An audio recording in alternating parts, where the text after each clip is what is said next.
Hey guys, welcome back to another BAM episode. Okay, so today I'm going to be showing you how to make a jig puncher.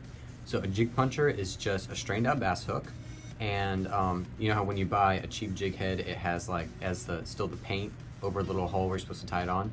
Well, so what a jig puncher does, you stick the end of the hook into the little hole and it takes all the paint off. Alright, so this is what a jig puncher looks like. See, it's just a straightened out hook. Alright, now I'm going to show you how to make it. So you're going to need, of course, a hook and 1 or 2 pairs of pliers. Okay, so you just grab the end with 1 pair of pliers and then you just straighten it out. Some are harder than others. I don't know what this is made out of, but it's actually pretty easy to bend. There you go. Now you just pinch down the barb and you're done.